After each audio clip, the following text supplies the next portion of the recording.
All hardworking families need a place to call home. In our current economic climate, homelessness, foreclosure rates, and unemployment are rising. I moved to Ashland and heard about schools that have been closing down, enrollment that has been dropping, and I became really concerned. I know personally friends of mine who have small children who work in Ashland but can't afford to live here. I wanted to find out how I could help, so I decided to join the Housing Commission. While on the Housing Commission, I learned about the Ashland Housing Trust Fund. This fund is set up to help a lot of people with their housing needs. I decided to interview Brandon Goldman, the senior planner for Ashland, and find out how we could help out.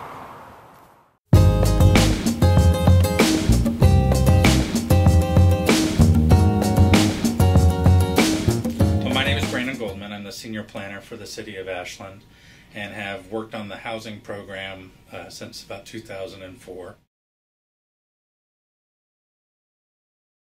The inception of the Housing Trust Fund was really looking at how could we invest in the community to support housing. The reason supporting housing is so important has to do with vital businesses in our community that were having trouble recruiting employees or retaining employees that were priced out of this market. School district that was having diminishing numbers of students, and also if you look at student populations, having a stable house is one of the prime means by which a student is successful in school. The Housing Trust Fund is a way in which the community and the city could take a partnership role in helping develop housing. If you have a community in which people have stable housing, they are able to be more civically engaged, crime rates seem to go down, and achievement in school increases exponentially. It's found that kids that have to move from house to house every couple of years have poorer achievement. Investments in stable housing is a way to support children in schools so that they have the opportunities to succeed in life, as well as support the community as a whole, as we then benefit from having that educated workforce coming up. The Housing Trust Fund was set up to be pretty flexible in terms of who was an eligible applicant for the fund. A lot of seniors on fixed income qualify under federal affordable housing programs, but many do not. They make too much to qualify for low-income housing assistance, but not enough to actually afford housing or cover their costs if they're paying for their housing with their fixed income. The Housing Trust Fund is one means by which it can address that gap. People that make too much to qualify for low-income housing, but not enough to really cover all their housing costs. So I think the Housing Trust Fund is useful for a variety of households, from seniors to working families, in order to cover that gap and provide some added assistance. Again, it's not direct assistance to those individuals, but assistance to the organizations that are working day in and day out to help them. Who in Ashland is in need of housing? You have our service sector workers, which might pour that cup of coffee for you in the morning, a home health care worker that is providing assistance to your grandparent, teacher that's teaching your child, municipal workers who work day to day. All of these people at some point or another are looking at issues in terms of housing being the biggest line item in their budget. And when housing becomes so expensive that people have to cut out basic needs such as groceries, child care, health care, the community suffers. Any funds put into the Housing Trust Fund go directly to provide housing or housing opportunities for Ashland residents. Somebody giving money to the Housing Trust Fund or city resources that are put into the Housing Trust Fund through the sale of surplus city land, for instance, are assured that they're going to go to directly benefit the creation of new housing or the retention of existing housing in Ashland.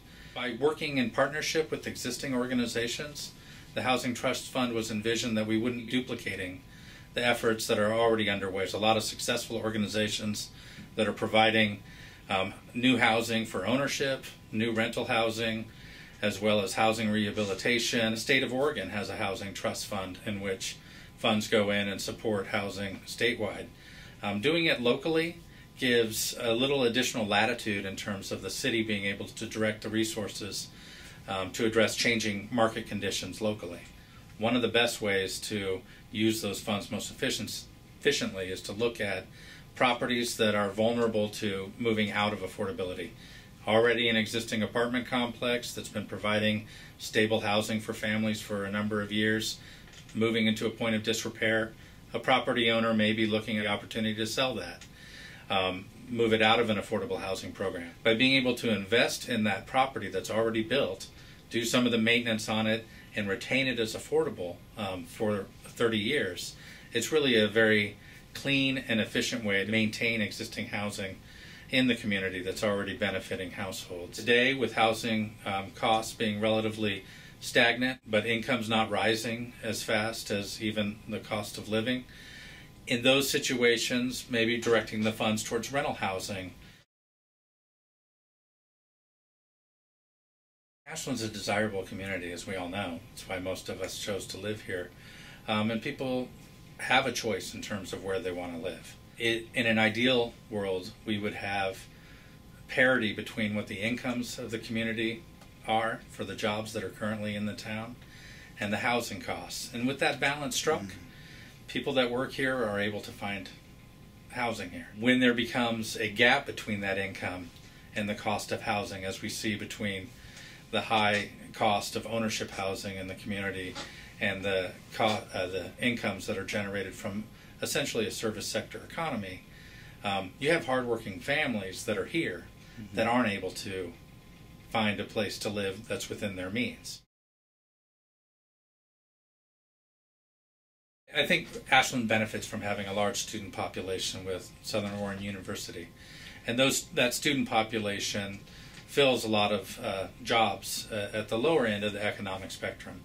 What we're seeing is some of the middle income jobs and even above median income, where an engineer for Sky Research or a teacher looking to relocate into this community takes one look at the housing costs and what their opportunities will be for ownership, and steps back from that picture knowing that they're not going to be able to have their expectations met in terms of what housing is. We talked to a number of employers in the community that said that they weren't able to recruit even management positions. And so the Housing Trust Fund was created to be flexible to the degree that it didn't just address low-income housing, but also provided opportunities to direct support to median or even people up to above median income. The higher the income level of the employee, the less likely they're to look at Ashland's housing costs favorably because they're looking at moving into ownership. It's not just a recruitment issue, it's also a retention issue. If you have somebody that's worked for your business for a number of years and has become invaluable to that business, as their skill level has increased and they're looking at their career advancement, they may begin looking outside of Ashland in order to identify a place where the income levels are more commensurate with what the housing costs are. You know, I actually don't think that a lot of what Ashland faces is unique. I think what's unique about Ashland is that we recognize that there's a problem with providing working families a place that they can call home. And how do we go about addressing that? Ashland has stepped up and tried to identify what some of those issues are, seen where as a city we can take a leadership role in helping address them. We're fortunate to have nonprofit and for-profit companies that are also seeing that direction and working to address it.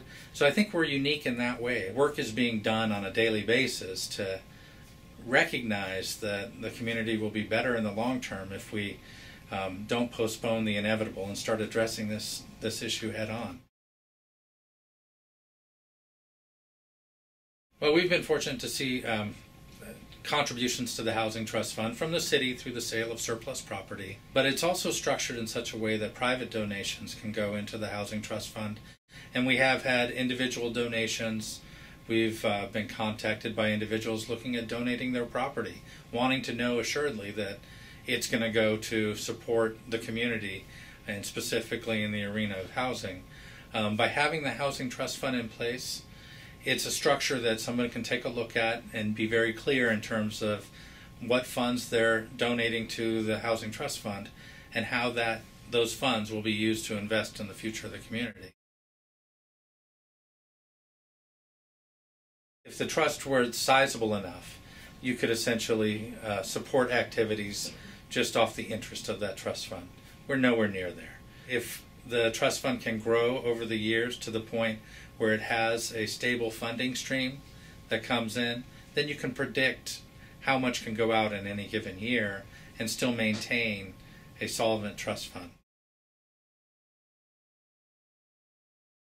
Ashland did experience in the early 2000s a number of grade schools that were closed in order to consolidate the student populations into the other existing grade schools.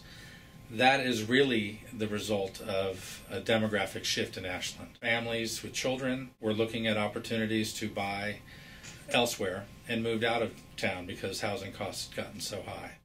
If more and more families begin to move out and children are no longer attending our school district, you could look at future school closures or larger classroom sizes as a result of that. It's vital for the schools and for the community as a whole that we're a vibrant place to live. Having families with children that live in Ashland, that send their kids to school, that can provide child care for one another, you get social equity, in which is maybe not an income that you can verify in terms of financial dollars, but it is the fabric of our community. And so to the degree that we can ensure that that fabric is maintained and stronger as the years go by, the better for all of us.